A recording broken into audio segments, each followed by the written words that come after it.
আজ 11 রমজান শুরু হয়ে গেল মাগফিরাতের 10 দিন। আজকে প্রথম দিন থেকে আপনি যদি এই মাগফিরাতের 10 দিনে এই আমলগুলো না করেন, তাহলে আপনার সম্পূর্ণ রোজা থাকাটাই বৃথা। নবী করিম সাল্লাল্লাহু আলাইহি সাল্লাম এই মাগফিরাতের 10 দিনে আমাদেরকে এই আমলগুলো করতে বলেছেন, এই আমলগুলো শিখিয়েছেন। আজকে আমি এই ভিডিওতে আপনাকে সেই আমলগুলো শিখিয়ে দেব। আপনি যদি এই আমলগুলো করেন, আল্লাহ তাআলার অশেষ রহমত পাবেন। আল্লাহ তাআলার গুনাহ থেকে আল্লাহ তাআলার কাছে পানা চাইলে আল্লাহ তাআলা আপনাকে গুনাহ মাফ করে দেবেন এবং নাজাতের ব্যবস্থা করে দেবেন। রমজান মাসকে মূলত 3টা ভাগে ভাগ করা হয়েছে: রহমত, মাগফিরাত ও নাজাতের মাস। আজ থেকে শুরু হলো হাদিসে বর্ণিত রমজানের 2য় দশক, অর্থাৎ মাগফিরাত বা ক্ষমার দশক। সেই ক্ষমা আপনি কিভাবে পাবেন সেই বিষয়ে সামান্য কিছু কথা বলে তারপর আমি আপনাকে আমলটা বলতেছি। মাগফিরাতের দশক সব ধর্মপ্রাণ মুসলমানদের জন্য মহান আল্লাহ তাআলার এক বড় অনুগ্রহ। তাই এই সময় সব রোজাদেরকেই নিজেদের গুনাহ মাফে আল্লাহর কাছে ক্ষমা প্রার্থনা করা জরুরি। অর্থাৎ সবার দরকার গুনাহ মাফের জন্য আল্লাহ তাআলার কাছে ক্ষমা চাওয়া। ইসলাম ধর্মে মাগফিরাতের সময় বিশেষ গুরুত্ব বহন করে, কারণ এই মাসে যখন একজন রোজাদার সারা বছরের নেকি ও পুণ্যের ঘাটতি পূরণের জন্য চেষ্টা করে ও সাধনা চালিয়ে যায় এবং মাগফিরাতের 10 দিন আল্লাহর কাছে ক্ষমা প্রার্থনা করে, তখন আল্লাহ তাআলা তার গুনার খাতা থেকে মাফ করে দেন। রমজান মাসের মাগফিরাত সম্পর্কে কোরআন ও হাদিসে যা বলা হয়েছে তা হলো, মাগফিরাত শব্দের অর্থ ক্ষমা। মহান আল্লাহ তাআলার কাছে অসংখ্য গুণাবলীর মধ্যে অন্যতম একটি গুণ হলো তিনি ক্ষমাশীল। এজন্য তাকে আল গাফুর বলা হয়, অর্থাৎ ক্ষমাশীল বলা হয়। তাই রমজানের 2য় 10 দিন অর্থাৎ মাগফিরাতের 10 দিন আমাদের করণীয় হলো আল্লাহর সর্বোচ্চ ক্ষমা লাভের জন্য তওবা করা।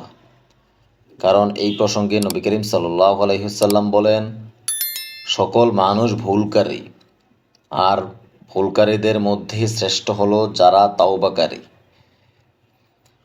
মহান আল্লাহ তাআলা বলেন, তুমি যদি পৃথিবী পরিমাণ গুনাহ নিয়ে আমার কাছে আসো এবং আমার সঙ্গে কোনো কিছুকে শরিক না করে থাকো, তাহলে আমিও সমপরিমাণ ক্ষমা নিয়ে তোমার কাছে আসব। সুবহানাল্লাহ। তিরমিজি শরীফের 3540 নম্বর হাদিস। তাই রমজানের 2য় দশক মাগফিরাতের সময়ে ধর্মপ্রাণ মুসলমানদের উচিত তওবা ইস্তেগফার করা। 2য় নম্বরে বেশি বেশি নফল সালাত আদায় করা। 3য় নম্বরে কোরআন তেলাওয়াত করা। 4র্থ নম্বরে বেশি বেশি দান করার চেষ্টা করেন। নবী করিম সাল্লাল্লাহু আলাইহি সাল্লাম যখন রমজান মাস পেতেন, দানের পরিমাণ বাড়িয়ে দিতেন। এই কারণে তাকে দানবীর বলা হয়, দানশীল বলা হয়। বেশি বেশি ভালো কাজে অংশগ্রহণ করার চেষ্টা করেন। সামর্থ্য অনুযায়ী যতটুকু পারেন অতটুকু করেন। তাহাজ্জুদের সময় আল্লাহ তাআলার কাছে দোয়া করার চেষ্টা করেন। অবশ্যই এটা খুবই জরুরি, কেননা তাহাজ্জুদের সময় আল্লাহ তাআলা প্রথম আসমানে আসেন এবং বান্দাদেরকে ডাকতে থাকেন, কে আছো, কার কি সমস্যা, আমার কাছে বলো, আমার কাছে চাও, আমি তোমার সমস্যা দূর করে দিব, আমি তোমার গুনাহ মাফ করে দিব, আমি তোমার রিজিক বৃদ্ধি করে দিব, আমার কাছে বলো। এই সময়টাতে বেশি বেশি দোয়া করার চেষ্টা করবেন। প্রিয় দিনী ভাই ও বোন, একবার চিন্তা করেন, গুনাহ নিয়ে যদি আপনি কবরে যান, কি অবস্থা আপনার হবে। জাহান্নামের আযাব খুবই ভয়ঙ্কর আযাব।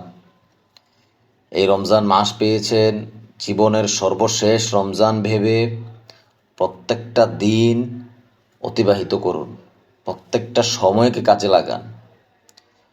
হযরত আবু হুরায়রা রাদিয়াল্লাহু তাআলা থেকে বর্ণিত, রাসূল সাল্লাল্লাহু আলাইহি সাল্লাম বলেছেন, রোজা ঢাল স্বরূপ, সুতরাং অশ্লীলতা করবে না এবং মূর্খের মতো কাজ করবে না।